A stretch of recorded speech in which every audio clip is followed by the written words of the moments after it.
Hello there, welcome to the Singapore Grand Prix Race Notebook. And, well, that was a fascinating one, wasn't it? Very nice of Nico Rosberg to say hello, everybody, and thanks for watching. Seems like he enjoyed the battle at the end as much as we did. But it's time to go through absolutely everybody's race and tell you what happened. And it didn't last long for Romain Grosjean, unfortunately. In fact, he didn't even start. It was a DNS, did not start. A brake-by-wire problem, not the first time the Haas team has had a brake-by-wire issues. And you might argue the whole weekend has been a massive waste of time for Romain Grosjean, because not even to start the race is arguably worse than not even finishing it or having a DNF in the middle of it. But he hasn't been happy all week.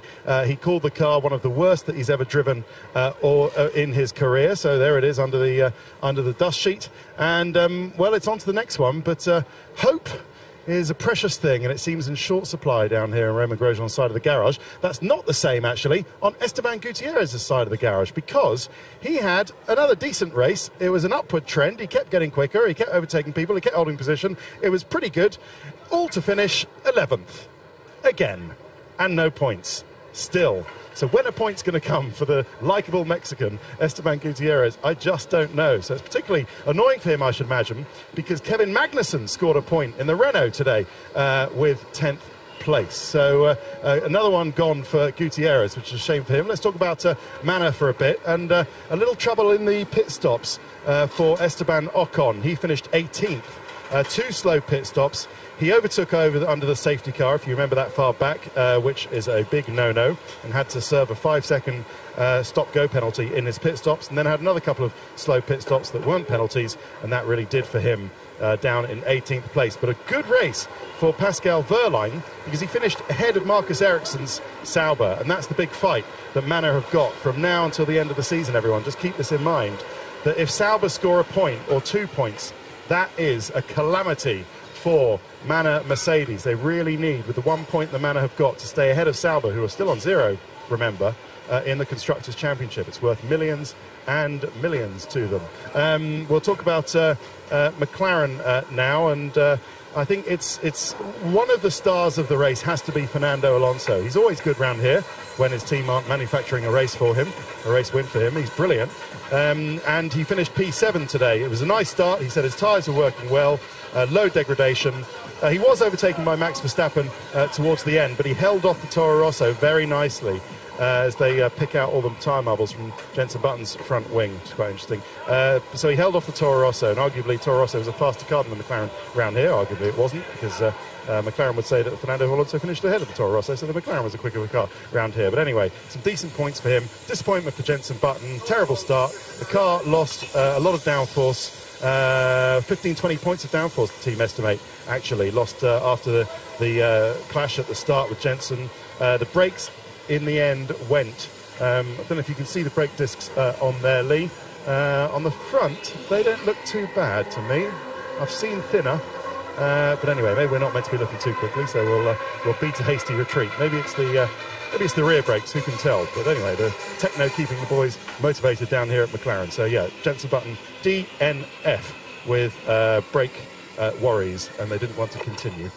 Carry on to Sauber, and a tale of two drivers really. After a good qualifying yesterday, Marcus Ericsson didn't really deliver, and that's unfortunate for him, because it was all looking quite good. He was right behind Kevin Magnussen, who I said eventually finished 10th. And then they chose to pit Ericsson, and he came out behind a huge train of drivers, including Esteban Ocon. In you go, Lee. In you go. In you go. They came out behind a huge train of drivers, including Esteban Ocon and Carlos Sainz, and that really compromised Marcus Ericsson's strategy. It ruined it, in fact. So he should have kept with a two-stop strategy, as Felipe Nasr did. Felipe Nasr, so Ericsson trailed home 17th behind the Manor, as we said. Nasr was 13th. Nasr did two stops and actually made it work for him. Did the absolute maximum that he could do. So I don't know what I sense down here at Sauber. I sense a sort of quiet desperation as they get really towards the end of the season. They try to get 1 point. They thought the season would be quite good. They'd have a few of them. They haven't got any so far. Hello to the people over there. Not sure where they're from, apart from England with the Cross of St. George. They were at this side of the pit wall, but the Singaporean authorities have banished all the fans to the other side of the track, which is a little bit mean of them. They don't do that anywhere else. Anyway, moving on to Danny Kvyat, and hooray, he's back.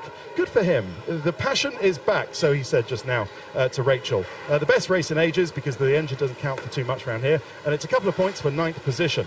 But they should have been more. It should have been more, so Kvyat thinks. He thinks it should have been ahead of the McLaren, and that was a bit of a shame.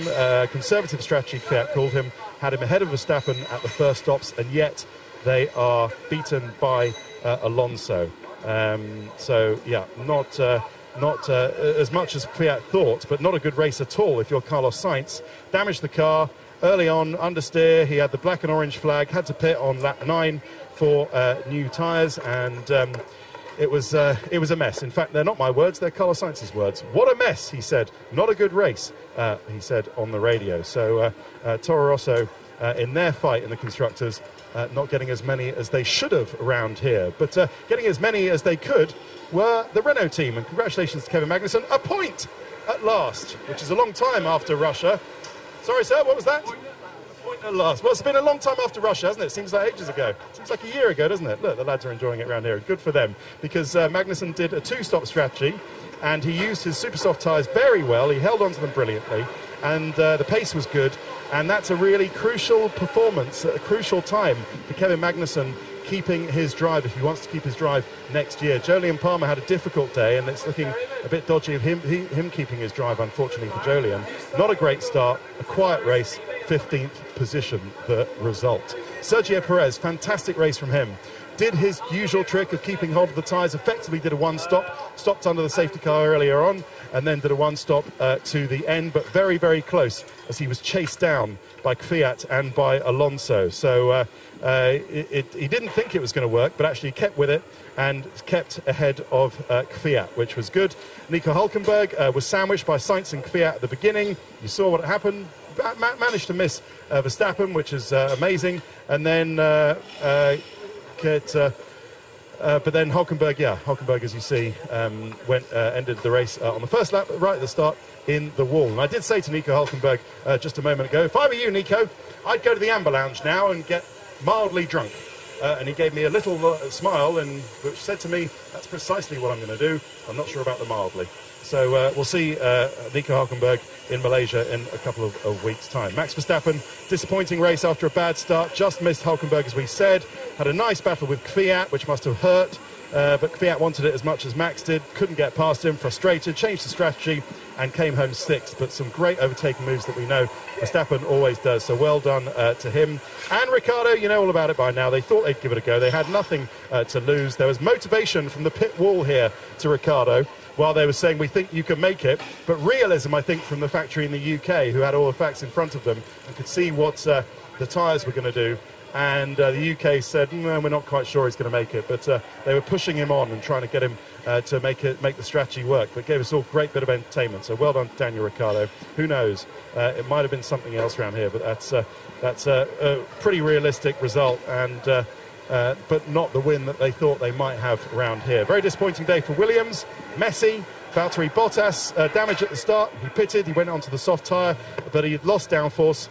Then, strangely enough, the seatbelts came loose. He pitted, and while that happened, the car overheated, and they decided to pit it, even though Rob Smedley says that the car didn't cook itself. But that was the information we were given by the Williams team themselves in the middle of the race, that they had seen some things, and in fact there were Mercedes engine people running into the back of this garage just before Bottas had to come in and retire, because they were very concerned about the temperatures. So I think there's something in that the car did get very hot, and they wanted to retire it because they had nothing to lose. He wasn't in the points, and he was pretty much nowhere. Felipe Massa wasn't in the points either, so a very disappointing day as Williams got overtaken by Force India back in the Constructors' Championship. Just 1 point in it. Went for an aggressive 3-stop strategy, but didn't work out. Felipe Massa finished 12th. Now, why didn't Ferrari do exactly what with Kimi Raikkonen, what Nico Rosberg's engineers did with him on the pit wall, and hold their nerve and keep Kimi Raikkonen out because it was pretty obvious to most people that Kimi was going to lose that position to Lewis Hamilton after Lewis went for a 3. But it seems like there's a bit of a flash reaction. People are talking about a panicked reaction. I'm not quite sure about that. It didn't look panicked to me. They just thought that they would actually retain the place, but then they didn't. Hamilton had done enough to take third. So it's a very disappointed Ferrari garage. But I've got to say, driver of the race has to be Sebastian Vettel with 5th. I think we've already said that. Kimi Raikkonen came 4th. But Sebastian Vettel not only is the position of 5th. Where are you, Lee? Sorry about that. Do you want to come out? They get a bit tetchy if we're not, if we're actually inside there. Not only the position of 5th, which was the absolute maximum that Ferrari thought that Sebastian could achieve if all the top 4 were still running, but top 4 cars, I mean 2 Mercedes, you know what I mean, and a Red Bull. But the fact that at the end of the race, Vettel was only 27 seconds off the lead, having come up from plumb last. That, for me, is amazing, and that's not safety car helped, because we didn't have one after the first lap. So that is incredible. I think that's what gives everything you want to me. Yeah, they should have stayed out and used the cushion that had already built up for Kimi Raikkonen. But it was really a case of we had absolutely no choice at all. We just missed the celebrations here at Mercedes. But Lee, you can pop in and see if you can see a very happy Nico Rosberg. And I can tell you that it really reeks of champagne mixed with energy drink down here. But there you go, they're very happy. And with Lewis Hamilton, we'll do first of all. It was an okay start, but he had brake problems from the very beginning. He was frustrated, he was confused in the race as well.